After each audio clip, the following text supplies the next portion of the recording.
Just opened up the what we call store 3 because we've got some OSR going out today. So hopefully the wagon's going to be in about 5 minutes. He did just ring an hour ago, said he'd be here in an hour, so he probably won't be so far off. I think it's T&J haulage moving that. Get one load out. I think there's 8 load going out this week, but only 1 today, which isn't too bad a start really. I hope the new baler, when it comes, doesn't have the pond on the drawbar. It like really annoys me. Maybe we should put like a bin bag over it or something, but it just fills up with water because it just doesn't quite fit under the shed. And to be fair, even if it did, it's still blowing on top of it. The truck is here, so we have to sort of scoop out over the top of the wall for a bit. I say wall, concrete panel, and then once we've got enough out, then we'll slide the panel out.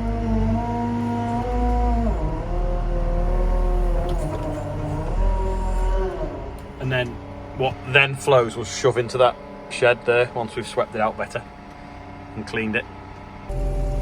Luckily it's not raining, but loading OSR in the rain, it says with the wiper on, loading OSR in the rain, it can stick to the sides of the wagons and not come out, so that's why we try and load it in that bay that we empty the fertiliser out, but we can't do that until we're into the shed enough.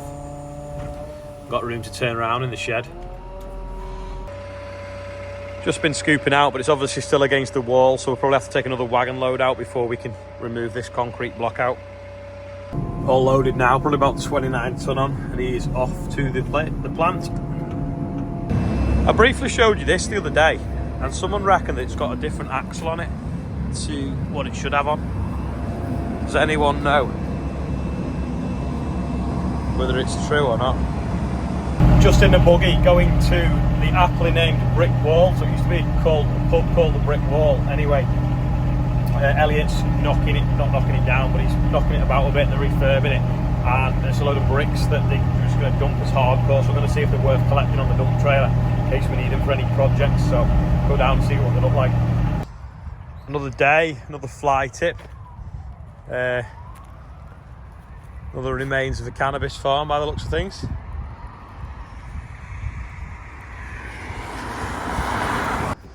Paul's here, he's just put a new handbrake caliper and disc on this because this was the one that was rattling. So I'm going to back it out the workshop now.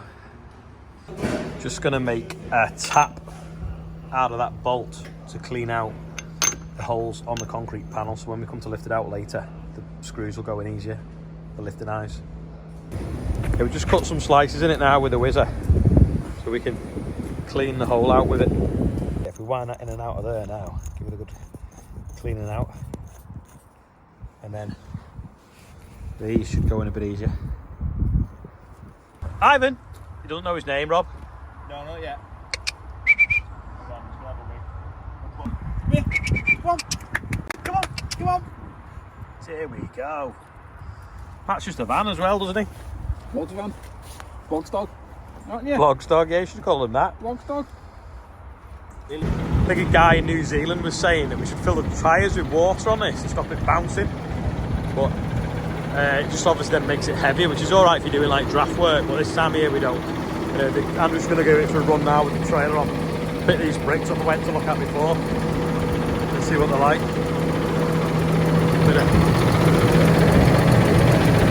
Something's falling out there. Nick's got this Cctv on hire and they've been servicing it, so they've brought it up to ours, put it in the shed to service it in the dry. And Joe, who works for him, his job's been cancelled today, so he's now brushing the leaves off the yard, which is good. Got a broom on.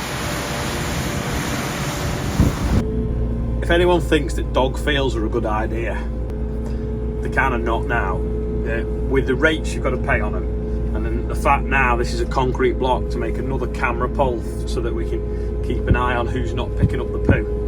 Because if people don't pick up the poo, then everyone moans. Plus, that's without the moaning. You've still got to deal with the general public that constantly want to change the booking times or don't know how to work a padlock, or you would not believe some of the freaking phone calls. It's not easy money, it's hard work, and without someone that's good with dealing with the public like Charlotte, I would have shut them years ago.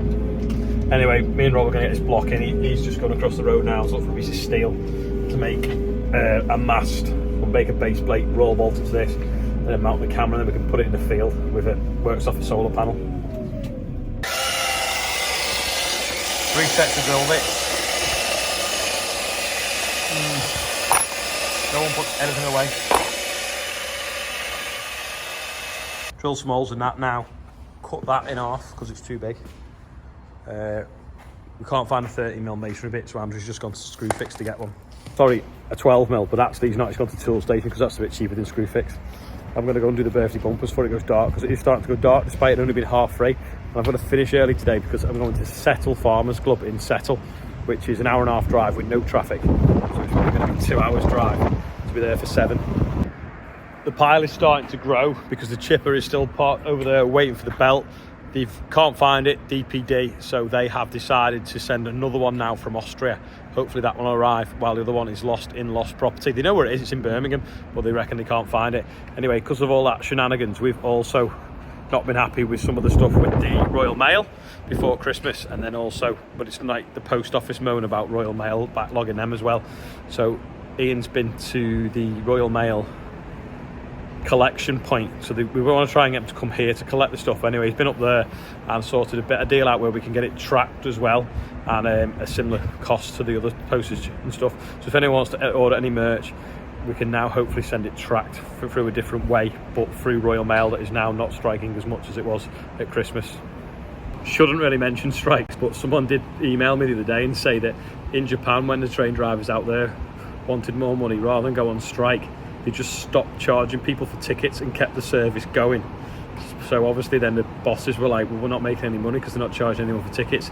So then they come to a pay deal with them, but they didn't lose customers in the process. I thought that was quite a clever way of doing it. What do you think? Anyway, I don't want to mention it again, but I'll do the birthday bumper while I'm here. Right, quickly do the birthday bumper. Ben Longstaff is 25, Catherine Sutton's 19, Stuart Kay is 32, Maeve Elsie Ferguson, born yesterday at 23:27 p.m. Congratulations. Rosie Cottrill, Zachary Michael is 17. Happy birthday, everyone on there. And if you want to be on it, scan that QR code or click the link below every video. Happy birthday to anyone that's not on there. Anyway, I've got to take a little bale of straw up the road to someone with horses as well now. Just got some straw down off the pile, and I know it looks like really dark and weathered, but when you actually bring it down and you look, it's only just like the little tiny, like one layer. Inside is as good and as dry as the day it was baled. You know, it looks absolutely mint. It's just, there you go, perfect underneath. See? But you don't take up loads of shed space storing them.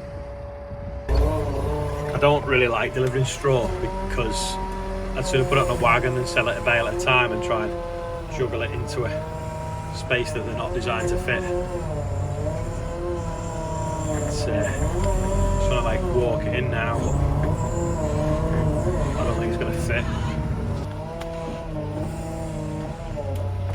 I'm not bothered if it's on an angle. It's staying on an angle. It's in. What the last one was, that's fine. Brings All life right. easier for me. There we go. Yeah. What happened there, Rob? Oh no, we had Gas malfunction. no, we had competition. Took turns. All right. You just forgot to put the angle iron on top, so I'm going to take it off now and do it, and then paint it, and then it's all ready for the camera. I'm putting in the field tomorrow. Which is your weld? Yeah. Ah, and whose is that one? Ian's. And then Joe's. Ah. Should have had a quiz question, guess the welds. Yeah. That's about it from me today. I've got to go in now, get changed, and then get to Settle to do a talk for a farmers club up there. And it says it's an hour and 36 minutes with no traffic. So I have a feeling it's going to be at least 2 hours at this time of night. So anyway, thanks for watching. I'll see you tomorrow. If you made it this far, don't forget to click like. Also, I will just say, woke up this morning to some sad news that sadly we lost Ken Block overnight in a tragic accident on a snowmobile. So be careful, everyone out there, if you're either on a snowmobile or a quad. But I'm going to leave you with a little bit of a montage of some of the stuff that was like some of the first videos on YouTube years ago that were like, oh my god, that's amazing. But I think he learned how to do it by watching Colin McRae in 1995 at Chester Racecourse when he won the WRC, which is the World Rally Champions. But anyway, I'll leave you with Ken Block, and I'll see you tomorrow.